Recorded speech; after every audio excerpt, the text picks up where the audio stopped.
Boutique में सिलाई का काम किया करती थी और सिलाई करते करते हेल्थ में इतने इश्यूज आ गए, मेरे को सर्वाइकल हो गया, माइग्रेन हो गया और 22 साल से चश्मा लगा हुआ था और बड़ी बुरी हालत थी और 3 साल से मैं माइग्रेन की गोलियां लगातार खाई जा रही थी और माइग्रेन की गोलियां खाते खाते मुझे ब्लड इन्फेक्शन हो गया और आज मैं थैंक्स करती हूँ वैदिक के चारों प्रोडक्ट्स का, जबरदस्त तालियां पर प्रोडक्ट्स के लिए, क्योंकि देखो जिन्होंने प्रोडक्ट खाया वो तालियां बजाएंगे, जिन्होंने नहीं खाया है उनके अंदर दम ही नहीं है, तो जबरदस्त तालियां एक बार। क्योंकि दोस्तों मैं वैदिक के प्रोडक्ट्स की फैन हूँ। जो चश्मा मेरा 22 साल से आंखों में लगा था वो उतर चुका है 1.5 साल से और दूसरा सर्वाइकल गायब है, माइग्रेन गायब है और आज बिल्कुल ठीक हूँ, 1.5 साल से कोई दवाइयां नहीं खा रही हूँ और मैं थैंक्स करती हूँ रविंद्र भाई जी का, जिन्होंने हमारे हाथों में इतनी पावरफुल प्रोडक्ट्स दिए भाई रविंद्र जी के लिए। और उसके बाद जब मैंने रिजल्ट लिए तो उसके बाद मुझे बताया गया कि दीदी यहाँ से पैसे भी आते हैं, तो मैंने बोला मेरे पास सिलाई करते करते इतना टाइम नहीं होता कि मैं फील्ड जा सकूं और मेरा 6 साल का एक बेटा है जिसको मैं कहीं भी छोड़ नहीं सकती थी, तो मैं फील्ड जा नहीं सकती, तो मैंने डिसीजन भी नहीं लिया। तो मैं जबरदस्त तालियां चाहूंगी एक बार वनीता दीदी और हरीश भाई जी के लिए, जबरदस्त तालियां, क्योंकि इन्होंने मुझे जबरदस्ती एक एलडीपी में डाल दिया, जबरदस्ती। मैं जाना नहीं चाहती थी और जब उस एलडीपी में गई तो वहां पे मैंने किंग भाई जी को सुना, जबरदस्त तालियां किंग भाई जी के लिए।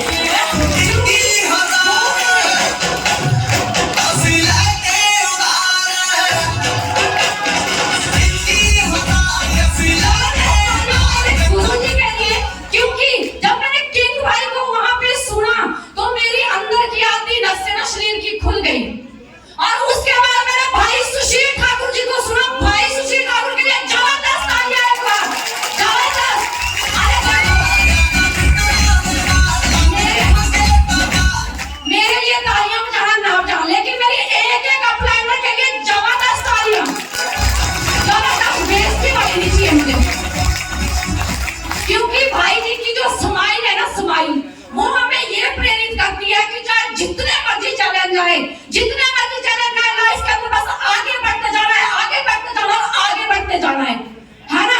तो जबरदस्त तालियां हमारे कोच भाई सुशील ठाकुर जी के लिए, जबरदस्त तालियां। और उसके बाद दूसरी एलडीपी में मैंने भाई सिंधुरिया जी को सुना, जबरदस्त तालियां एक बार हमारे भाई सिंधुरिया जी के लिए।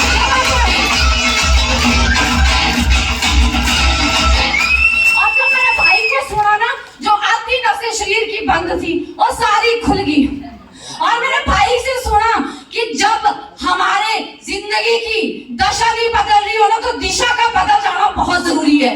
और मैंने कुछ नहीं करा, उसी दिन डिसीजन लेके आई कि वहां पे जो दीदियां बोल रही थी 10 पढ़ी हूँ, लाखों कमाती हूँ महीने का, तो मैंने बोला गित्तू ठाकुर तू भी कर सकती है। बस उस दिन सेल्फ डिसीजन लेके आई थी कि यस वैदिक को करना है। तो घर आके हस्बैंड से पूछा कि हाँ जी मुझे वैदिक करना है, तो हस्बैंड ने पता क्या बोला, पागल हो गई है, पहले से आती पागल से अब पूरी हो गई है, क्योंकि मैंने 100 कंपनियां करी है, ये फेल हो जाती है, ये कुछ नहीं करती। मैंने बोला वहां पे आईडीपी में बड़े सारे लोग बोल रहे थे कि हम करोड़ों कमाते हैं, लाखों कमाते हैं। मैं सुनाने लगी तो वो बोलती तू पहले सच में पागल थी और अब सच्ची में हो गई है। और मेरी हवा फुस, और जब हवा फुस होगी तो उसके बाद मैंने तो डिसीजन ले लिया था वैदिक करना है। उसके बाद मैंने भाई संजीव किंग से फिर बात करी, भाई ने बोला दीदी चाहे देखो तूफान आए, चाहे जितने मर्जी चैलेंज आए, जो काम करना है तो वो करना है। उसके बाद देखो घर वाले आपके मनाना आपको पड़ेगा। और मेरे घर में सीनियर आए थे तो एक दिन मेरे हस्बैंड को सीनियर से निकाल दिया, घर से निकालने लग गए, फाइलें फेंक दी, कुछ नहीं करना है। मैंने उस दिन ठान लिया था कि यहाँ पे सारी इज्जत ही नहीं है ना, और जब इज्जत ही नहीं है कहीं तो फिर सेल्फ डिसीजन लेना बहुत जरूरी है। और मैं थैंक्स करती हूँ भाई हरीश ठाकुर जी का, जिस दिन उनको निकालने थे ना घर से, इन्होंने कुछ नहीं बोला। थैंक्स करती हूँ लावली दीदी का, इनको घर से निकालने थे, इन्होंने कुछ नहीं बोला। और आज भी मुझे वो दिन याद है कि मैंने उस दिन सच में अकेले में बैठ कर रोई थी और मैंने बोला अब तो है। क्या कर रहा है? यस, क्योंकि गुरुजी बोलते हैं जब तक आप खुद को प्रूफ नहीं करोगे ना तो लोग मानेंगे नहीं।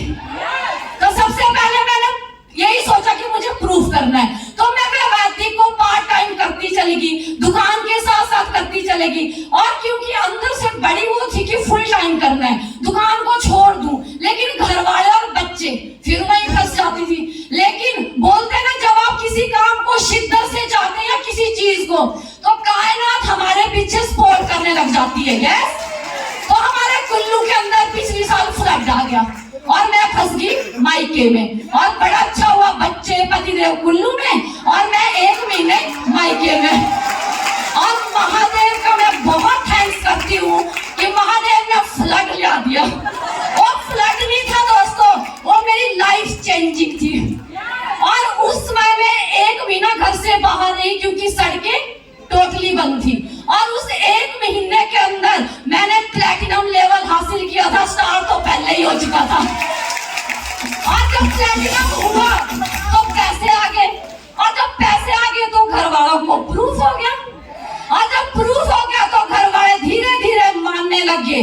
और जब मेरा प्लैटिनम हुआ फिर मैं कंटिन्यू करती गई, जैसे जैसे मेरे गुरु किंग जी बोलते गए मैं वैसे वैसे करती चली गई, और सफायर हुआ, एमराल्ड हुआ, और आज आपके सामने न्यू ब्रांड डायमंड हो चुका है।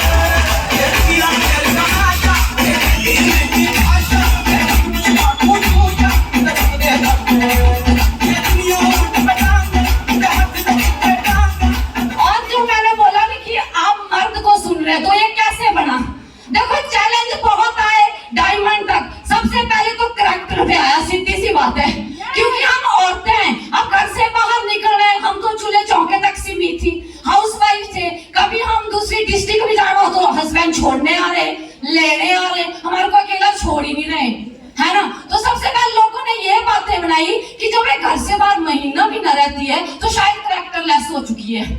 और मैं फिर थैंक्स करती हूँ अपने गुरु के शब्दों का।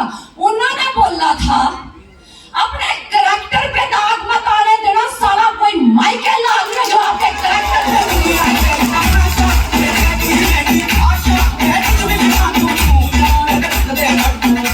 और उसके बाद सच में जैसे जैसे मेरे गुरु बोलते गए मैं वैसे वैसे करती चलेगी। और मैं घर से बाहर, आप सभी बहनों को बोलना चाहूँ, मैं 20-20 दिन घर से बाहर ही रहती हूँ। और आज वो 6 साल का बच्चा भी मुझे मैनेज करता है, एक मेरी 12 साल की गुड़िया वो भी मुझे मैनेज करती है। और मेरे हस्बैंड का मैं सच में तहे दिल से बड़ा धन्यवाद करती हूँ। जबरदस्त तालियां एक बार मेरे पति देव के लिए।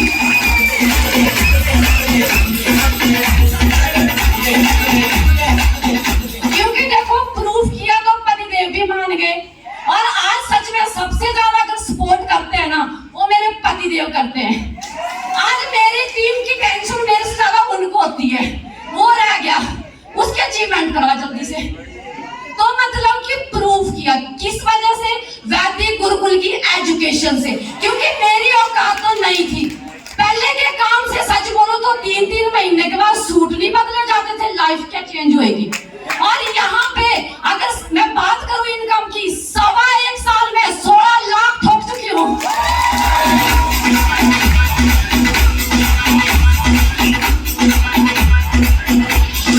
और रही बात सपनों की, जहाँ पे सच में मैं एक बात बोलूं, मैं बचपन से बड़ी सपने देखती थी और मैं पागल सी बन गई हूँ। मतलब जहाँ भी महफिल में बैठती हूँ लेडीज एक दूसरे की चुगलियां करते थे, मैं उनको सपने बोलती थी कि यार मुझे ना जहाज में बैठना है,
बोलते हो मुझे, तो